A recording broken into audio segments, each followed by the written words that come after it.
Bismillah. Maggie entra dans la cuisine, où Molly s'affairait à ses marmites qui dégageaient de grands nuages de vapeur. Ce matin, elle se sentait heureuse, comme elle pensait ne pas l'avoir été depuis des années. Ce matin, tout lui semblait plus gai, plus brillant. Bonjour, je crois que nous allons avoir une belle journée, lança-t-elle. Attendez-vous plutôt à la pluie, rétorqua froidement Molly. Une telle déclaration surprit la jeune femme. Elle jeta un coup d'œil par la fenêtre. De la pluie? Je n'en crois pas un mot. Molly fit rouler ses lourdes épaules et se détourna pour tapoter sa cuillère en bois sur le bord de la marmite. Que vous le croyez ou pas, cela ne change rien au fait. Quel fait? Que tous les animaux du camp, je parle de ceux à quatre pattes, non à deux, se frottaient ce matin contre les clôtures, les oreilles dressées. De plus, Clem Burnside m'a dit que les bœufs se léchaient les sabots. Et cela est censé annoncer la pluie? Absolument. Dans ce cas, je vais me vêtir en conséquence, décida Maggie en posant un baiser sur les cheveux de ses enfants. Elle s'apprêtait à ajouter quelque chose, mais le contenu de l'assiette de Barry l'intrigua. Qu'est-ce que c'est? Des crêpes, répliqua la fillette d'un ton qui n'était pas sans rappeler celui de Molly. Maggie observa alternativement la cuisinière puis l'assiette de Barry. Les crêpes sont rondes, d'habitude. Pourquoi les avoir faites carrées? La fillette arbora un air excédé. Parce que Molly disait qu'on ne pouvait pas faire de crêpes carrées, déclara-t-elle en léchant le lait qui collait à sa lèvre supérieure. Et moi je lui ai prouvé que c'était possible.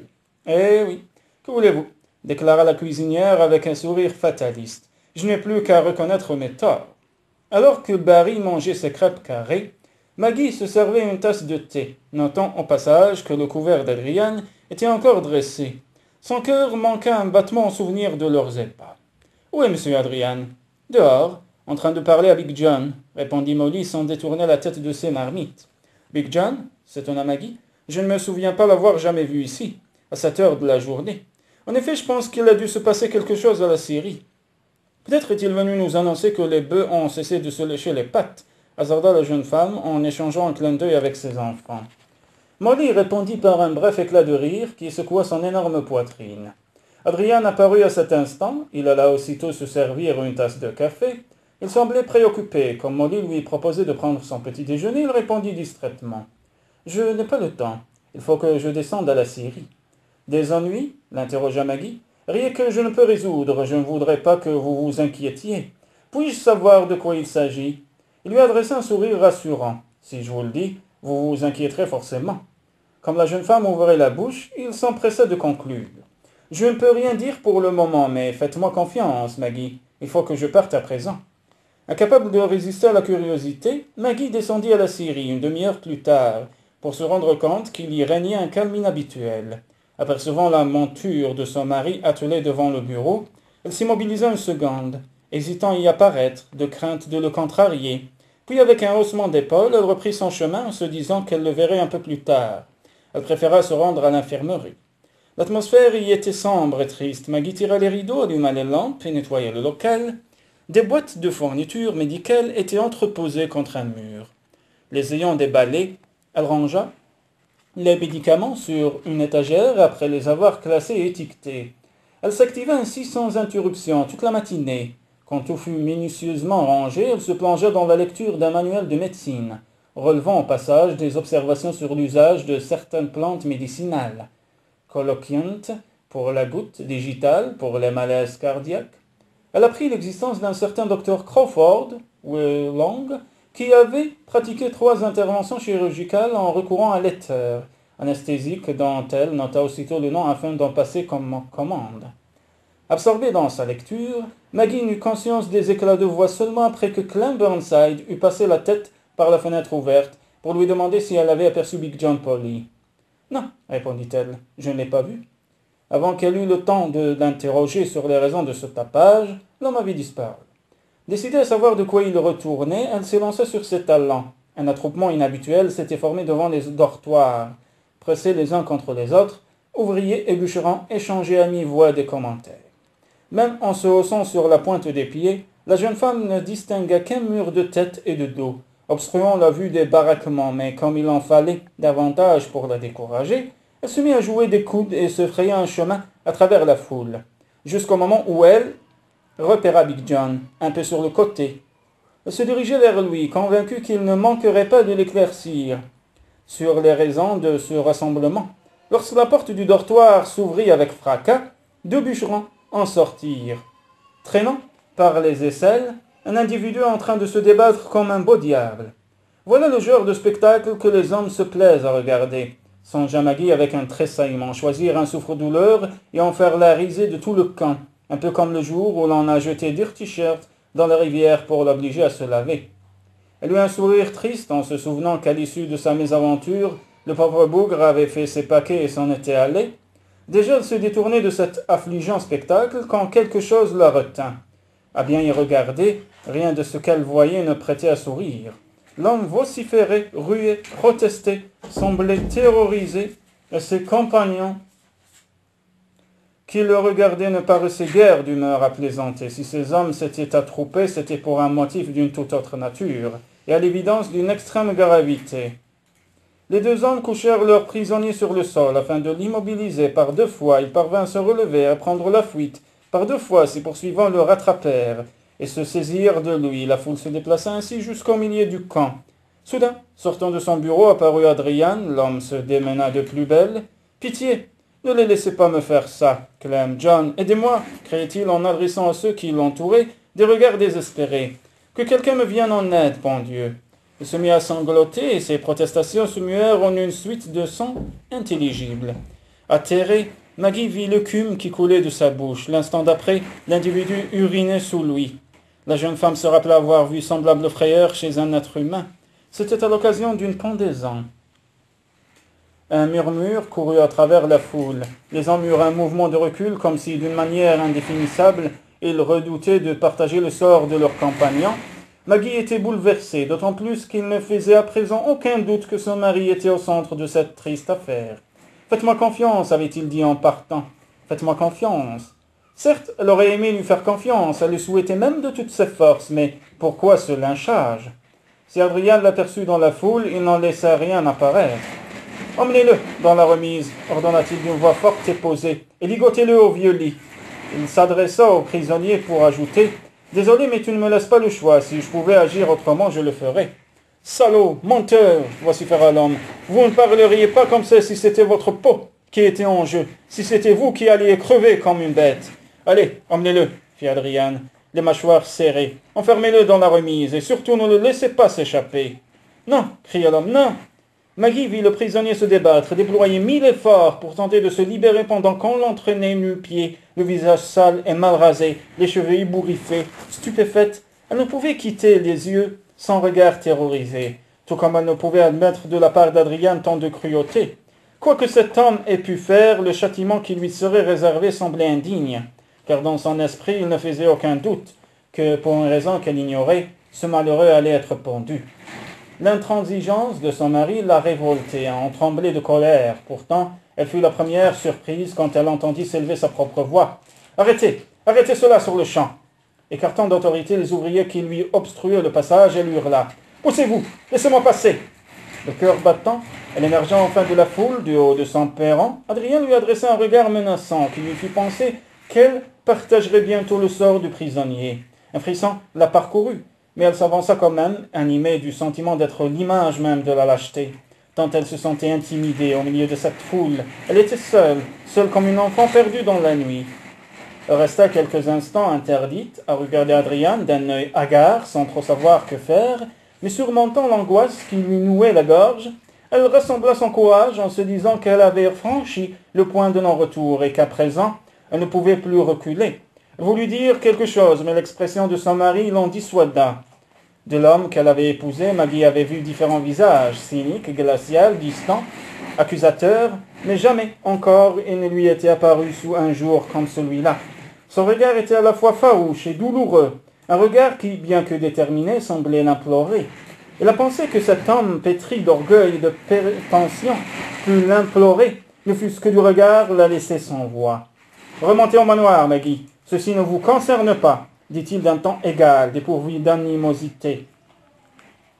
Le visage de Maggie, qui avait perdu toutes ses couleurs, s'empourpra soudain. Cette amabilité lui faisait prendre conscience de l'absurdité de son comportement. « Pour l'amour de Dieu, qu'avez-vous donc à l'esprit? Comment pouvez-vous affirmer que cela ne me concerne pas quand un homme est maltraité ?» S'adressant aux autres, elle poursuivit. « Et vous vous prétendez des hommes, vous me dégoûtez. » Descendant les quelques marches qui les séparaient de le jeune homme, l'employa par le bras et l'entraîna à l'écart près de Big John Polly. Il parla d'une voix basse, menaçante, vibrante de colère contenue. « Je viens de vous dire que cette affaire ne vous regarde pas. » Maggie était stupéfaite d'être ainsi traitée en présence des ouvriers du chantier. « Cela ne me regarde pas, dites-vous? Cela vous va bien de dire ça. Allez-y, ne vous gênez pas. Couvrez-moi de bleu, bousculez-moi. Et qu'importe si je suis votre épouse, je sais que vous n'aspirez qu'à vous débarrasser de moi et que vous n'aurez aucun scrupule à le faire. » Adrian blêmit. « C'est bien mon intention, rejette-t-il en la poussant contre Big John pour ordonner. « Emmène-la !» Évidemment, tempêta de plus belle Maggie. « Renvoyez-moi, je reconnais bien là votre manière de vous comporter dès qu'un problème vous embarrasse. Allez-y, je ne suis pas Catherine, débarrassez-vous de moi. »« C'est vraiment ce que vous pensez ?» murmura-t-il. « C'est ce que j'ai constaté. Depuis le jour de mon arrivée, vous ne m'avez jamais pardonné de ne pas être Catherine. » Il secoua la tête. « Vous vous trompez, je n'attends plus que vous soyez Catherine, que vous n'attendez que je sois Bruce. Mais contrairement à vous, je ne désire pas coûte que coûte vous attacher à moi, sous prétexte que j'en ai décidé ainsi. » « Décidé ? J'aurais donc décidé à l'avance de vous attacher à moi? C'est bien ce que vous dites. Tout à fait. Vous êtes venu ici avec l'intention de faire en sorte que ce mariage se déroule selon vos souhaits, sans égard pour ce que je peux penser. Vous n'êtes pas venu ici pour me donner des enfants, comme je l'avais chèrement et clairement spécifié dans ma lettre, mais pour obtenir de moi tout ce dont vous rêviez, amour, considération, et comme je ne vous donne pas satisfaction, vous avez décidé de me le faire payer. Il se peut que je ne vous aime pas, Maggie. Mais au moins ai-je été honnête envers vous, ce qui est plus que vous ne pourriez prétendre de votre côté. Elle eut un rire amer. Ah ça, pour être honnête, vous l'avez été, protesta-t-elle. Vous brandissez le portrait de votre dulcinée sans vous soucier de mes sentiments. Moi, au moins j'aurais eu la décence de ne pas vous imposer le souvenir de Bruce. Bien sûr, cet épisode de votre vie vous est trop précieux pour le partager, n'est-ce pas? Grinça-t-il. À ces mots, Maggie tressaillit. S'il est vrai qu'elle n'avait jamais eu l'intention de taire l'existence de son défunt mari, elle n'avait fait aucun effort après qu'Adrien l'eût apprise pour dissiper les craintes qu'il pouvait nourrir à ce sujet. Mais en dépit de cette prise de conscience, elle n'avait aucune intention de céder. Bruce et Catherine faisaient partie d'un autre combat, une querelle qui viendrait à son heure. « Si vous voulez me ligoter comme ce pauvre homme, faites-le, reprit-elle. Adrienne restait de marbre. Dans son regard, elle crut déceler tout à la fois embarras, colère, hésitation et incrédulité. Finalement, elle se détourna en disant « Rentrez à la maison, je me charge de tout cela. »« Je ne vous laisserai pas faire, Adrienne. » Comme elle disait ces mots, il se retourna d'un bloc, et un court instant, Maggie crut qu'il allait la gifler. Mais il se borna à lui saisir de nouveau le bras pour la repousser vers Big John et lui enjoindre rudement « Emmène-la loin d'ici, et n'hésite pas à la bâillonner si c'est nécessaire. » Big John s'approcha d'un pas hésitant, sans un mot de plus. Adrien alla rejoindre les deux hommes qui soutenaient le prisonnier à présent plongé dans une profonde torpeur. « Qu'est-ce que vous attendez ?» les apostropha-t-il. « Je croyais vous avoir dit d'aller l'enfermer dans la remise. »« Venez, madame McKinnon, votre place n'est pas ici, » murmura Big John en entraînant la jeune femme par le coude. Mais Maggie n'en avait pas terminé. « Ce pauvre homme a raison, » hurla-t-elle par-dessous son épaule. « Vous n'êtes qu'un tyran sans cœur. » Adrien s'immobilisa alors et la regarda avec une telle expression qu'elle fut saisie d'horreur. Elle n'y vit pas de la colère, mais une peine immense. « Vous ne devriez pas lui parler de cette façon devant les hommes, » lui fit observer Big John en l'aidant à prendre place dans le chariot. Maggie le dévisagea. « Vous n'allez pas prétendre que vous approuvez l'attitude de M. McKinnon, quoi qu'il fait ce pauvre diable. Il ne mérite sûrement pas le traitement qu'il s'apprête à lui infliger. » Big John s'abstint de répondre. Il émit seulement une sorte de ricanement alors que, la saisissant par la taille, il installait son ménagement sur la banquette.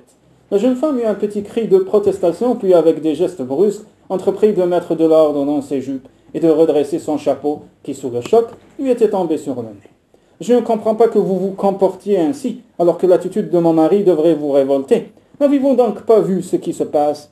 Il attendit pour répondre d'avoir pris place à son tour. « J'ai vu, » dit-il en faisant claquer les rênes. « Mais si j'étais vous, ce n'est pas cela qui me choquerait. » Que voulez-vous dire?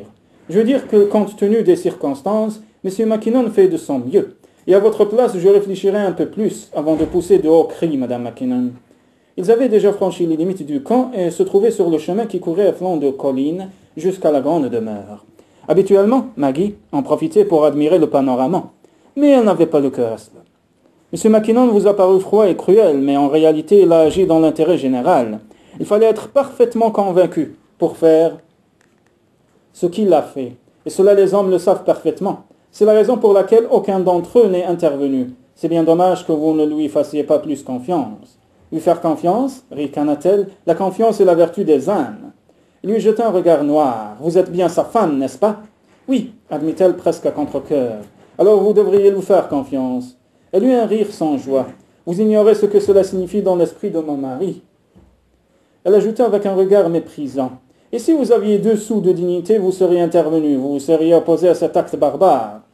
Je n'ai jamais été du genre à écouter un œuf sermonner une poule, répliqua le colosse sans se démonter.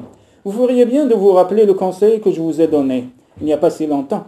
Vous seriez beaucoup plus avisé de vous mêler de vos affaires, madame, et de réfléchir au sort que M. Mackinnon pourrait vous réserver. Qu'allez-vous dire? Quel sort pourrait-il me réserver, sans qu'il la jeune femme la gorge serrée? Vous le découvrirez toujours assez tôt. Quant à moi, je serai favorable à ce qu'il vous donne la fessée. Choquée, elle tressaillit. Vous semblez oublier que c'est lui qui est dans son tort, pas moi, s'insurgea-t-elle. Je vous ai toujours prise pour une personne sensée, continua Big John, mais il suffit que quelque chose vous agace pour que votre petite cervelle se mette à dérailler. Oh, petite cervelle, mais qu'est-ce que ça veut dire, rugit-elle, outrée comme elle ne l'avait encore jamais été. Pourquoi vous en prendre à moi? Parce que vous parlez sans savoir, à tort et à travers. Croyez-vous que c'est tout ce que votre mari a à faire, décider lequel de ces hommes il va martyriser? Il ne vous est pas venu à l'esprit que s'il se montrait si dur, c'était peut-être pour sauver la vie à bon nombre d'ouvriers du chantier? Maggie avait l'esprit vide. Elle ne savait plus que penser. Sauver la vie à... répéta-t-elle en se mordant nerveusement la lèvre. Vous m'avez bien entendu, madame.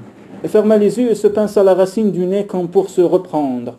Je suis navrée, dit-elle, enfin, laissant échapper un soupir. J'ai perdu mon sang-froid. Et votre bon sens avec.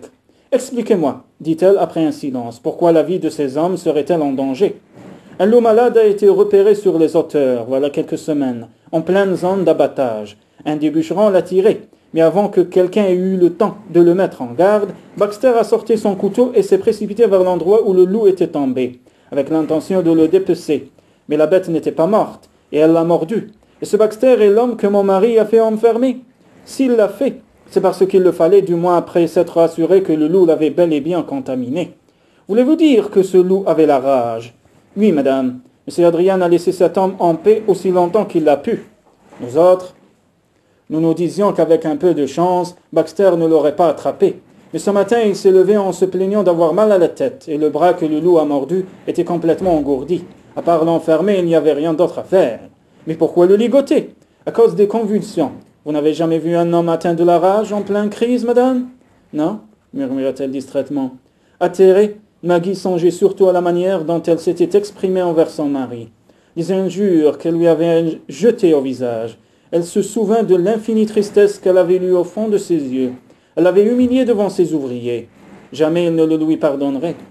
Un homme en pleine crise, eh bien, c'est pas très joli à voir. Après l'engourdissement des bras et des jambes, c'est autour de la gorge. Dès cet instant, le malade ne peut plus supporter le moindre bruit. Celui de l'eau qui coule devient pour lui une véritable torture. Ensuite, arrivent les convulsions. Et c'est à partir de ce moment-là qu'il perd l'esprit et devient vraiment dangereux. Le seul moyen pour qu'il ne contamine pas son entourage, c'est de l'isoler. Et après cela, combien de temps met-il pour mourir? 4 ou 5 jours dans des souffrances abominables. Maggie était bouleversée. Elle détourna la tête pour cacher sa tristesse.